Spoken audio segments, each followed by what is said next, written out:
Selamat pagi anak-anak hebat. Apa kabarnya hari ini? Nah, anak-anak, hari ini kita akan belajar PAK dan PKT. Nah, anak-anak sudah siap? Oke, kita berdoa terlebih dahulu ya. Di nama Bapa dan Putra dan Roh Kudus. Amin. Terima kasih Tuhan atas berkat-Mu hari ini sehingga kami bisa bangun pagi dengan semangat. Berilah kami kesehatan agar kami belajar penuh dengan semangat. Santo Carolus Borromeus, doakanlah kami. Bunda Elizabeth, doakanlah kami. Bunda Maria Bintang Samudra, doakanlah kami. Amin. Demi nama Bapa dan Putra dan Roh Kudus. Amin. Nah, anak-anak hebat, hari ini kita akan memulai belajar kita dengan PAK. Pelajaran 13, yaitu tentang kelahiran Yesus.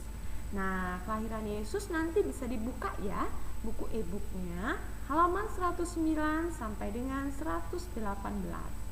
Kemudian, kompetensi dasar kita pada pagi hari ini mengenal kisah kelahiran Yesus sebagai wujud kasih Allah yang maha baik. Peta konsep kita hari ini, makna kelahiran Yesus, perbuatan kasih kepada sesama, kemudian karakter yang akan kita capai pada hari ini, peduli kepada sesama yang membutuhkan. Nah, untuk tujuan pembelajaran kita, yang pertama, menceritakan kisah kelahiran Yesus, menjelaskan mengapa Yesus lahir di kandang domba. Kita lihat dulu ya, anak-anak. Nah, anak-anak hebat, kita akan bernyanyi terlebih dahulu untuk mengawali pembelajaran pendidikan agama Katolik kita pada pagi hari ini. Anak-anak dengarkan lagunya ya. Mari kita lihat lagu dari video berikut ini.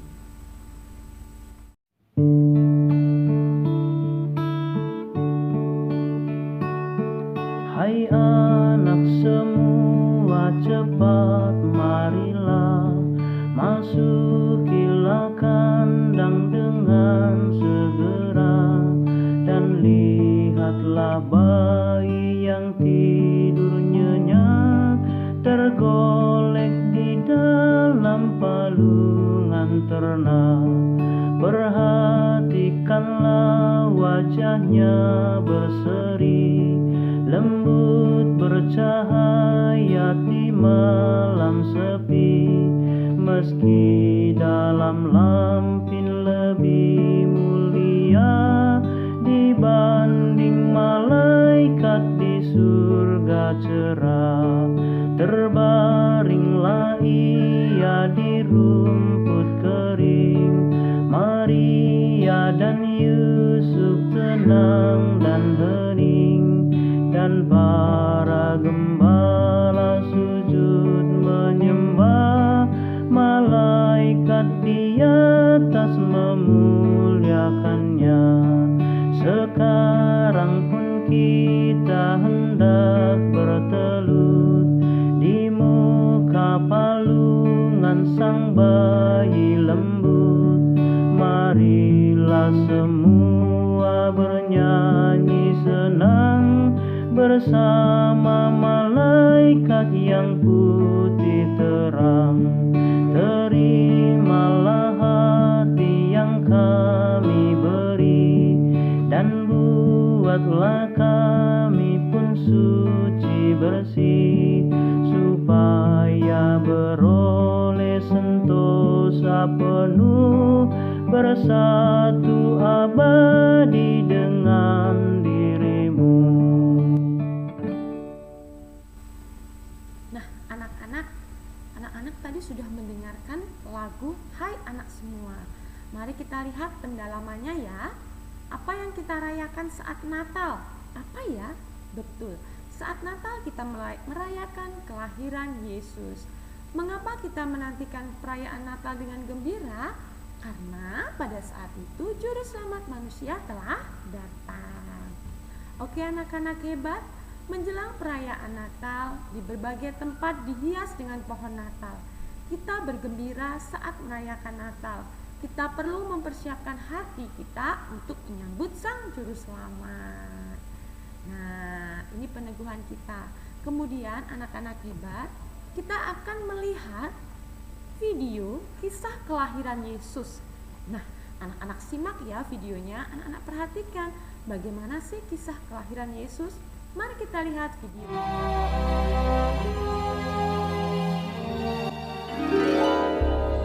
Matius 1, Lukas 2, ayat 1-7.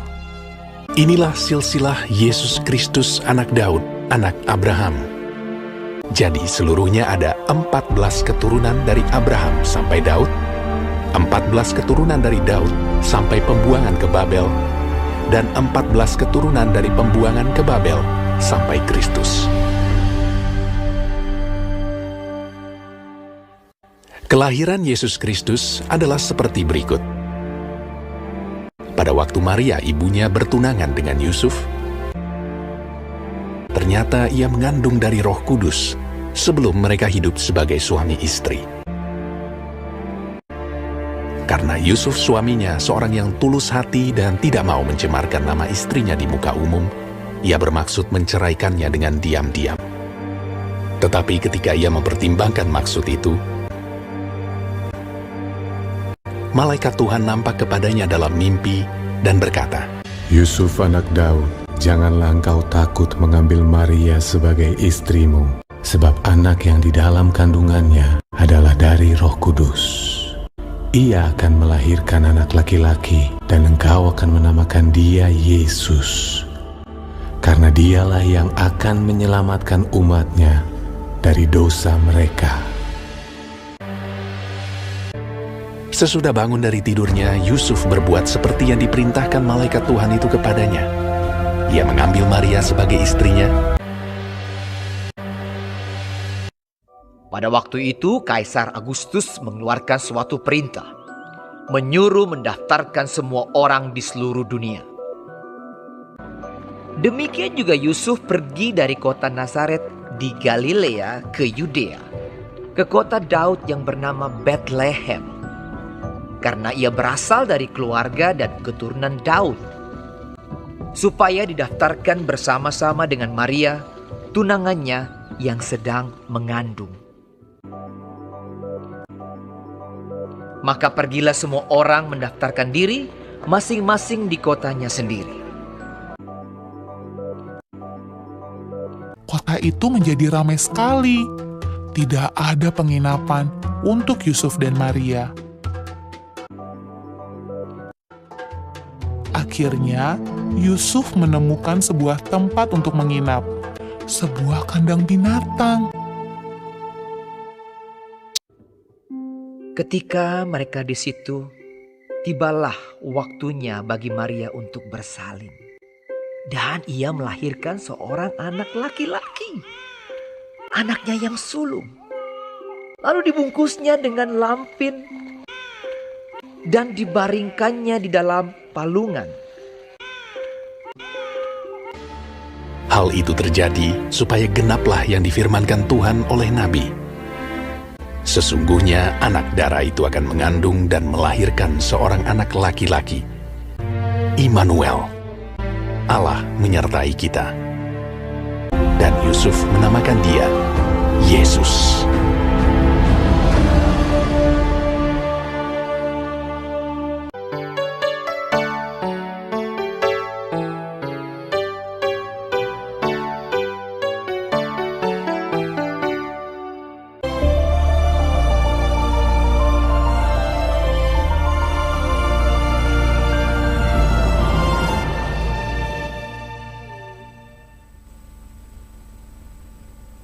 Nah, anak-anak, setelah anak-anak melihat video kelahiran Yesus, mari kita jawab pertanyaan berikut ini.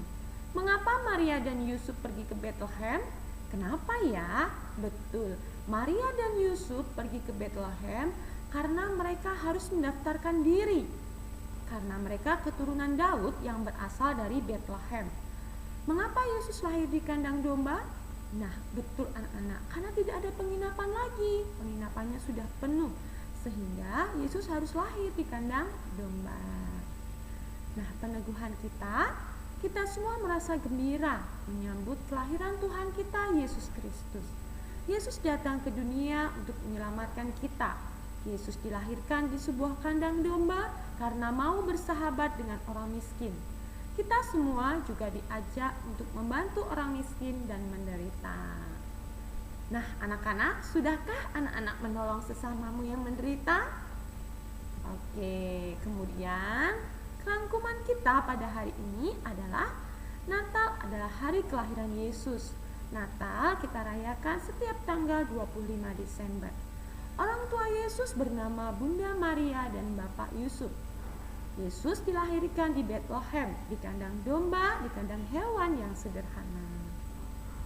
Nah, anak-anak, kemudian setelah kita belajar PAK, kita lanjutkan dengan PKT. Hari ini kita akan belajar tentang manfaat tanaman. Banyak tanaman yang ada di sekolah kita. Tanaman tersebut sangat bermanfaat bagi manusia. Nah, anak-anak, mari kita amati gambar tanaman berikut beserta manfaatnya. Ada ketapang untuk perindang, ada palem untuk ibadat Minggu Palma, kenanga untuk wewangian atau parfum. Ada lidah mertua untuk mengurangi polusi udara. Kemudian ada rumput hias untuk keindahan, ada suplir untuk keindahan, nolina keindahan, aturium untuk keindahan, sosis untuk rindang, philodendron untuk merangkai bunga. Nah, nanti anak-anak juga lihat di rumah ada apa aja sih manfaat tanaman yang ada di sekitar rumah anak-anak. Nah, ini ada Sansevieria, asam jawa, markisa, dan adenium. Nah, anak-anak hebat, apakah yang terjadi jika semua tanaman di muka bumi ini mengering dan mati?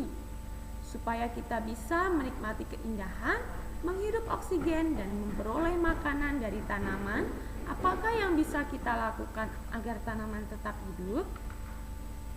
Nah, anak-anak, semua tanaman memiliki manfaat yang bisa kita ambil. Tanaman menghasilkan oksigen yang kita hirup saat bernapas. Sebagian makanan kita berasal dari tanaman. Nah, anak-anak hebat, terima kasih anak-anak sudah belajar PAK dan PKT hari ini. Kita tutup dengan berdoa ya. Demi nama Bapa dan Putra dan Roh Kudus. Amin. Tuhan Yesus yang baik, kami berterima kasih Engkau telah datang untuk menyelamatkan kami dan memberi kami kebahagiaan. Berkatilah kami selalu ya Tuhan, agar kami tetap sehat dan semangat. Santo Carolus Borromeus, doakanlah kami. Bunda Elizabeth, doakanlah kami. Bunda Maria Bintang Samudra, doakanlah kami. Amin. Demi nama Bapa dan Putra dan Roh Kudus. Amin. Terima kasih anak-anak hebat. Selamat belajar. Tuhan memberkati.